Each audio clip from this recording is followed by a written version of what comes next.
Bismillahirrahmanirrahim. Assalamu alaikum students. How are you all? I hope all will be good. I am your physics instructor Afaq Ashraf.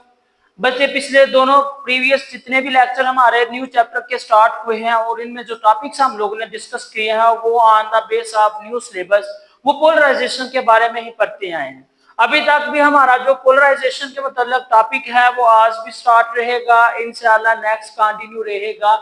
उसके बाद हम लोग इसकी मजीद category को जानने की कोशिश करेंगे। आज का जो हमारा टॉपिक है बहुत ही इंपॉर्टेंट है।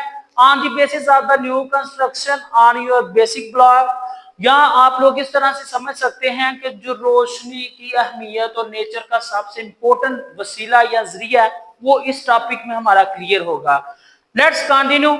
अभी तक आप लोगों ने हमारे चैनल को सब्सक्राइब नहीं किया तो इसको लाजमी सब्सक्राइब कीजिएगा, लाइक कमेंट और शेयर करना मत भूलिएगा ताकि इस चैनल की जितनी भी एजुकेशनल वीडियोस हैं वहां तक पहले पहुंची जा सके। तो चलें आज के टॉपिक को हम लोग स्टार्ट करते हैं। बच्चे आज के टॉपिक में हम लोग देखेंगे किस तरह से पोलराइजेशन, लाइट की प्रोडक्शन और डिडक्शन यहाँ पर होती है।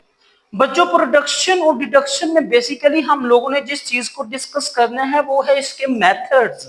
मेथड्स कौन से अडॉप्ट करेंगे, किस जगह पर कौन सा मेथड हम लोग अडॉप्ट करेंगे तो वहां पर उस तरह की अब्जॉर्प्शन होगी, वहां पर उस तरह की रिफ्लेक्शन होगी, रिफ्रैक्शन होगी या स्कैटरिंग होगी।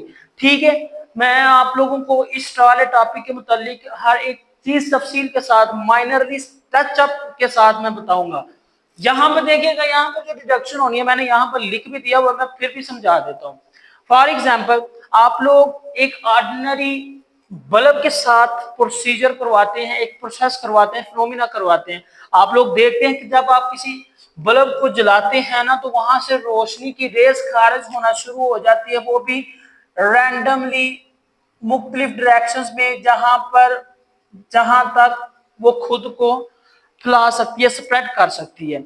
बट इन दिस केस यहां पर इसकी directions all over the range है, बट इसकी डायरेक्शंस को यहां से जो निकलने वाली रोशनी है उसको किस तरह से अब्सॉर्ब करवा सकते हैं, ब्लॉक करवा सकते हैं या कंट्रोल कर सकते हैं।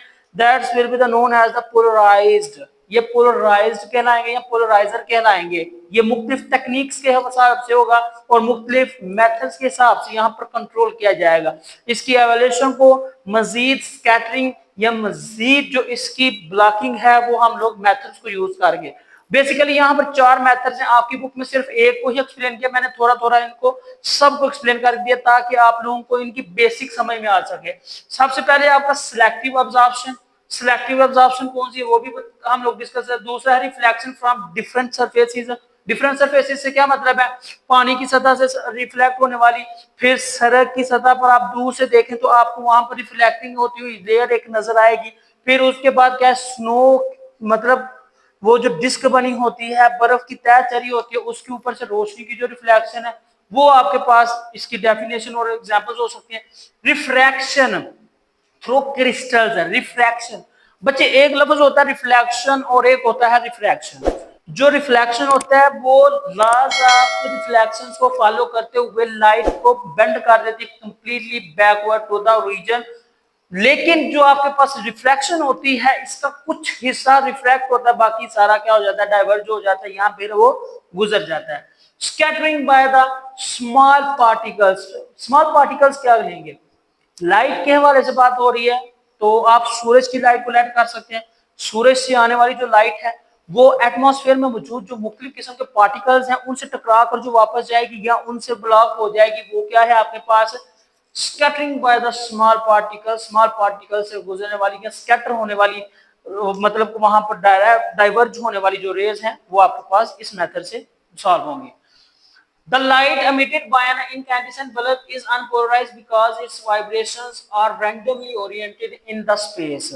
वही बात आ गई है कि जब आप लोग किसी बल्ब को जलाएंगे ना तो उसकी जो रेज हैं वो मुख्तलिफ डायरेक्शन में रैंडमली फैल जाएंगी, उसका कोई मखसूस डायरेक्शन नहीं होगी, लिहाजा उसकी ओरिएंटेशन स्पेस में डिफरेंट हो सकती है। It is possible to obtain the polarized from unpolarized by removing all the waves from beams except those who moving in। यहाँ पर इसके कहने का मतलब है हम एक सूटेबल ऑब्स्टेकल्स, सूटेबल पोलराइजर इस्तेमाल करके जो इसकी रैंडमली फैलने वाली वेव्स हैं उनको ऑब्जर्व कर ले, बाकी जो वेव्स हैं उनको यहाँ पर, बाकी वेव्स से क्या मतलब है, जो हमारे पास मेथड यूज हो रहा है फॉर एग्जाम्पल पैरेलल ही है, तो वो पैरेलल डायरेक्शन में जो जाने वाली वेव्स हैं उनको गुजरने, बाकी सबको क्या कर दे ब्लॉक। उसके लिए हमारे पास चार मेथड है। सबसे पहला मेथड है आप लोगों का सिलेक्टिव मेथड। क्या है आपके पास? ये सिलेक्टिव मेथड है। सिलेक्टिव मेथड में जस्ट आप लोग एक ही प्लेन को सिलेक्ट कर सकेंगे कि जिस प्लेन में या जिस डायरेक्शन में आप रोशनी को फॉरवर्डली भेजना जा रहे हैं। अगर आप उसको वर्टिकल भेजना चाह रहे हैं वो फिर वर्टिकली जाएगी, चाहे उसके रास्ते में एक पोलराइजर आ जाए, मतलब एक स्टाकर आ जाए, फिर उसके रास्ते में दूसरा भी रख दे, नो इश्यू, इससे कोई मसला नहीं बनेगा। ठीक है।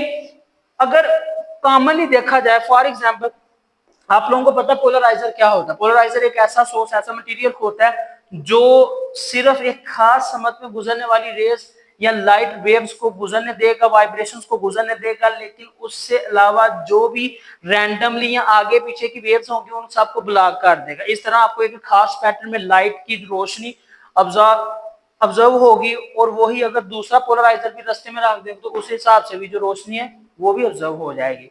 फिर नीचे है, अगर हम लोग इसको क्या कर दें, थोड़ा सा टेढ़ा कर दें, क्या कर दें, थोड़ा सा टेढ़ा, लाइक दैट, तो यहां पर इसका जो प्रोसीजर है वो बिल्कुल चेंज हो जाएगा। किस तरह से?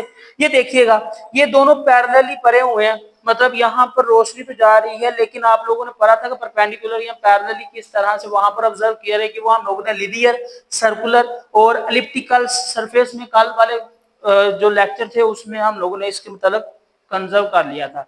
यहां पर देखें, अगर हम लोग यहां से गुजरने वाली रेस को गुजरने तो दे रहे हैं, लेकिन दूसरा जो पोलराइजर है उसकी सरफेस को थोड़ा सा क्या कर, ये पहले इस शक्ल में पड़ा हुआ है, अब क्या करते हैं, अब इसको थोड़ा सा इस तरह से कर देते हैं, मतलब उसके हिसाब से पैरेलली कर देते हैं, तो ये क्या करेगा, ये नो सिग्नल, यहाँ पर किसी भी किस्म की स्कैटरिंग, किसी भी किस्म की जो वेव्स की प्रोपगेशन है वो नहीं होगी। क्यों?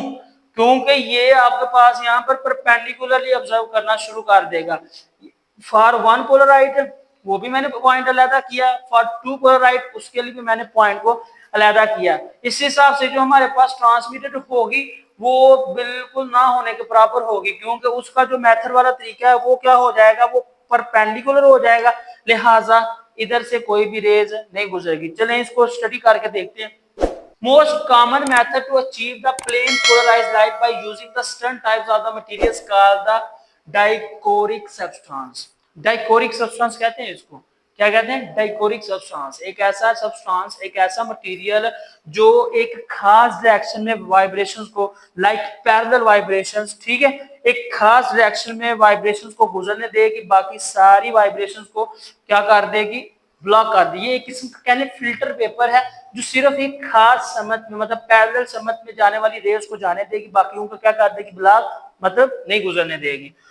Particular direction, those waves whose vibrations are parallel to the particular direction absorb those waves whose vibrations in other direction. On such commercial polarizing material is a polaroid.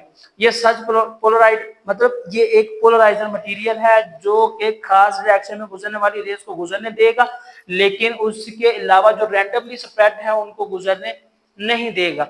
अगर हम क्या करते हैं, फॉर वन, पहली तस्वीर को हम लोग एक्सप्लेन करते हैं, कहते हैं if unpolarised light is made incident on the sheet of the Polaroid, for example फर्ज करें एक अनपोलराइज्ड लाइट है, फॉर एग्जांपल यहाँ पर आप लोग किसी बल्ब की क्या कर रहे हैं, रोशनी को यहाँ से गुजार रहे हैं, तो क्या होगा, वो डायरेक्शनली क्या होगा, मतलब डायरेक्शनली क्या मतलब है, मतलब कि वो डिस्टर्बली या रैंडमली यहाँ से गुजरना शुरू कर देगी, लेकिन ये जब वो पोलराइजर के पास जाएगी तो वो एक खास वर्टिकल यानी पैरेलल डायरेक्शन में क्या करेगा, मूव करवाना शुरू कर देगा। अब दूसरा जो पोलराइड है वो भी उसके रास्ते में बिल्कुल उसी तरह पड़ा हुआ जिस तरह पहला था, तो वहां से भी वो क्या करेगा, पास आउट कर जाएंगी वेव्स, और वो भी उसी हिसाब से जाकर वहां पर अपनी इमेज बनाएगी। फिर क्या होगा, the transmitted light is plane polarized, तो ये आपके पास क्या बनेगा, एक प्लेन पोलराइज्ड बन जाएगा। बच्चे सेकेंडली क्या होगा, सेकेंडली जब हम लोग उसके रास्ते में दूसरा पोलराइड रख देंगे, तो like in the figure in such a way that the axis of Polaroid, वो पोलराइड करेगा मतलब लाइट को पोलराइज कर देगा, दूसरी डिमेंशन अनडिमेंशनली या अनपोलराइजिंग लाइट्स को ब्लॉक कर देगा और दूसरी को वहां से गुजरने देगा। इस तरह जो लाइट ट्रांसमिटेड होगी वो भी दूसरी में से गुजर जाएगी। अब क्या करते हैं, अब थोड़ा सा शिफ्ट कर देते हैं, रोटेट कर देते हैं, जो सेकंड वाला था ना हमारा पेपर, ये था, इस तरह से लाइट गुजर रही है फर्स्ट में से। अब सेकंड वाले को क्या कर देते हैं, थोड़ा सा जो है ना रोटेट कर देते हैं, मतलब उसके परपेंडिकुलर में कर देते हैं। लेकिन जब पेपर की इंफॉर्मेशन या पेपर का जो स्ट्रक्चर है वो जस्ट और जस्ट पास आउट कर रहा है पैरेलल वेव्स को, तो लिहाजा यहाँ पर जो वेव्स होंगी वो ब्लॉक हो जाएंगी, वो आगे फॉरवर्डली मूव नहीं करेंगे क्योंकि ये परपेंडिकुलर हो जाएंगी। If the second polarity is rotated slowly about the beam of the light, beam of light के बिल्कुल slowly हम लोग रोटेट करें as axis of rotation, जैसे axis of rotation को हम लोग रोटेट करवाते हैं, the light emerging out the second polarity get dimmer, तो जो दूसरे स्कैटर से गुजरने वाली लाइट है वो आहिस्ता आहिस्ता डिम होना शुरू हो जाएगी और एक वक्त आएगा वो अपनी लाइट अपना वजूद खो देगी, तो लिहाजा वहां पर वो क्या हो जाएंगी, डिसअपियर हो जाएगी। और किस वजह से होंगी, because the axis become mutually perpendicular, ये परपेंडिकुलर हो जाएगा, सो दैट अगर हम इसकी लाइट को दोबारा से रिगेन करना चाहते हैं तो हम लोग क्या करेंगे, हम लोग दोबारा से इसको थोड़ा सा मूव ऑन करवाएंगे।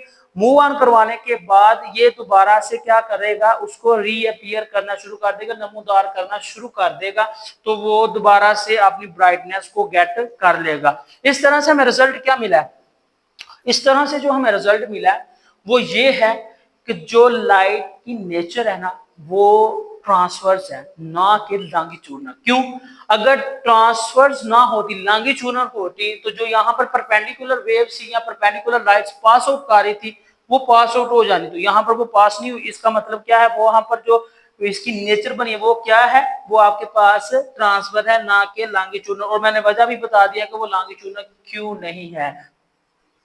नेक्स्ट है वजह आप लोगों का दूसरा method, reflection from different surfaces. और मैं ये आप लोगों को पहले ही थोड़ा सा एक्सप्लेन कर चुका हुआ हूं कि सन वाटर से, सरफेस से, सड़क से या रोड की जो सरफेस के ऊपर बनने वाली लेयर है वहां से जो रेस टकरा के मुड़ जाएंगी, इंसिडेंट रेस करवाएंगी, जिस तरह हम लोगों ने प्राइमरी मेथड किया था 10th क्लास में कि एक लेयर को हम लोगों ने इंसिडेंट करवाया था लाइक इस तरह से कि ये आपके पास पानी की सरफेस है, यहाँ से एक रे या इसके ऊपर इंसिडेंट हुई है, इंसिडेंट होने के बाद ये कुछ एंगल के साथ इस तरफ को मुड़ गई है, ये आपके पास आई और ये आपके पास रिफ्लेक्टेड, ये आपके पास रिफ्लेक्टेड हो जाएगी और इसको आप लोगों ने नॉर्मल एंगल कहा था।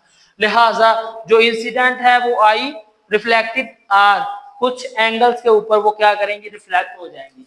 Reflection of light from water, snow and rough road surfaces for larger angles of incidence, larger angles of incidence यानी नॉर्मल एंगल्स के साथ प्रोड्यूस ग्लेयर, क्या करेगा वो, उसको ग्लेयर मतलब एक किस्म का इमेजिनेशन वहां पर प्रोड्यूस कर देगा।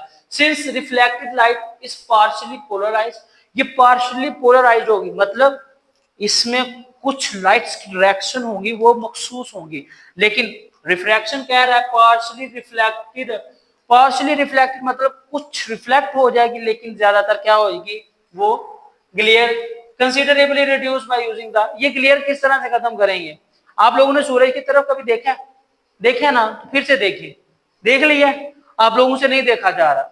अब आप क्या करें, सन ग्लासेस का इस्तेमाल करें, जो मैंने फर्स्ट वाले लेक्चर में किया था ना, सन ग्लासेस का इस्तेमाल करके सूरज की तरफ आप देखें, आपको कुछ नजर आ रहा है, जी हाँ, आपको गोल यानी एक बैजरी शक्ल नजर आ रही होगी सूरज की, जहां से रोशनी की जो रेज है वो रैंडमली स्प्रेड कर रही है, लेकिन सन ग्लासेस की वजह से आपको सन का जो स्ट्रक्चर है वो नजर आ रहा है, वो क्यों, वो ग्लेयर खत्म कर देगा, उसकी जो रिडक्शन है वो कर देगा और लिहाजा आपको वहां पर एक दुरुस्त और बेहतर क्वालिटी की पिक्चर नजर आना शुरू हो जाएगी। दूसरे नंबर पर, तीसरे नंबर पर हम लोग देखते हैं scattering by the small particles. मैंने आपको बताया था स्कैटरिंग बाय स्मॉल पार्टिकल्स क्या है, सूरज से आने वाली रेज को आप लोग एग्जांपल के तौर पर ले लें तो रास्ते में आने वाले एटमॉस्फेरिक पार्टिकल्स वो टीनी पार्टिकल्स कहलाएंगे, उससे जो टकरा कर वापस जाने वाली या आगे पीछे मुड़ने वाली स्कैटर होने वाली लाइट्स हैं वो क्या है आपके पास, scattering of the light by teeny particles. Sunlight also becomes a partially polarized, कुछ partially polarized हो जाएंगी because of by air molecules, by scattering by air molecules of the Earth's atmosphere. This effect can be observed by looking up the pair of sunglasses. पहले तो हम लोग single glass इस्तेमाल कर रहे थे, अब हमने पेयर ऑफ ग्लासेस इस्तेमाल करना है, मतलब दो ग्लासेस इस्तेमाल करनी है, सन ग्लासेस, सन ग्लासेस। ये देखें इस्तेमाल करने का तरीका क्या है, एक को तो आप लोगों ने पहन लिया, दूसरी को आप लोगों ने क्या करना है, उसको आप लोगों ने इस तरह परपेंडिकुलर, ठीक है। असल में ये रेज के पैरेलल है, लेकिन दिखने में ये क्या है, इस ऐनक के, इस सन ग्लासेस के परपेंडिकुलर है। आपने इसको इस साइड पर या इस साइड पर इस तरह से रखकर उसके जो ग्लास है या उसका जो सन वाला मिरर है ना, उसमें से देखना, जो प्रोसीजर आपको नजर आएगा वो समझ लीजिएगा वो उसका पोलराइजिस है। क्या है, उसका पोलराइजिस है, ठीक है। Made by polarizing glass at certain orientation of the lens, less light pass through than that of the others. वो दूसरी लाइट से कम लाइट पास होगी। दूसरी कौन सी, इससे भी पास हो रही है, और इससे पास होने के बाद जब दूसरी सनग्लास से वो पास करना चाहेगी ना, वो मजीद रिड्यूस हो जाएगी। तो वो जो रिडक्शन होगी वो आपके पास क्या कहलाएगी, scattering by the small particles of the light. इसके कुछ यूजेस हैं, मैं भी पूछ ले तो आप लोगों को इस चीज में कोई कसर ना रह जाए, आप लोग बताने के काबिल हो जाए। Mobile signals are linearly polarize, जो मोबाइल के सिग्नल्स ये लीनियरली पोलराइज है। कैसे, वो देखिए ना आप लोग, जिस फ्रीक्वेंसी का नंबर या जिस नंबर को कॉल आउट करते हैं ना, तो वो जाके सिग्नल्स उस सिग्नल से टकराते हैं, और मजीद मतलब ये जो आपके पास एंटीने लगे हुए हैं, खंबे लगे हुए हैं ना, वहां से जाके सिग्नल्स टकराएंगे, देन वो सिग्नल्स दोबारा से जो सुनने वाले के पास जाने हैं, बड़ी स्पीड के साथ इलेक्ट्रोमैग्नेटिक वेव्स की शक्ल में क्या करेंगे, उसकी तरफ ट्रांसफर हो जाएंगे। Polarized disc are used in the front of the camera lens as a sky filter. कैमरे के आगे वो जो डिस्क इस्तेमाल होती है ना, वो असल में स्काई फिल्टर है, और वो भी क्या है, पोलराइजिंग के लिए। With the help of the polarization light we check the quality of the crystal. इसकी मदद से हम लोग क्रिस्टल्स की क्वालिटी को चेक कर सकते। तो ये था बच्चे आज का आप लोगों का लेक्चर, जिसमें आप लोगों ने डेफिनेटली कुछ ना कुछ तो सीख ही लिया होगा, किस तरह से डिटेक्शन और रिडक्शन होती है पोलराइजिंग लाइट में, कौन कौन से मेथड इस्तेमाल होते हैं, किन मेथड से कौन सी चीज ऑब्जर्व होती है, और कहां पर किस मेथड से हमारे पास जो स्कैटरिंग है या वहां पर पोलराइजिंग है वो अफेक्टेड होती है। आई होप आप लोगों को अंडरस्टैंडिंग होगी। अभी तक आप लोगों ने हमारे चैनल को सब्सक्राइब नहीं किया तो इसको लाजमी सब्सक्राइब कीजिएगा, लाइक कमेंट और शेयर करना मत भूलिएगा, ताकि इस चैनल की जितनी भी एजुकेशनल वीडियोस हैं वो आप तक पहले पहुंची जा सके। मुझे दे इजाजत, इंशाल्लाह नेक्स्ट लेक्चर में हम लोग मजीद डिस्कशन करेंगे न्यू टॉपिक्स के ऊपर जो आप लोगों की क्लास में इंट्रोड्यूस हो चुका हुआ है। वो बीएस के साथ साथ बड़ी क्लासेस का एक स्कोपिक लेवल है और एक स्कोपिक टॉपिक है, जिसके बारे में हम लोग इंशाल्लाह डिटेल में स्टडी करेंगे। हमारे साथ बनिए रहेगा इंशाल्लाह। इसी चैनल के ऊपर हम लोग न्यू वीडियोस अपलोड करते रहेंगे, आप लोग सपोर्ट करते रहेगा। तब तक के लिए मुझे दे इजाजत, अल्लाह हाफिज।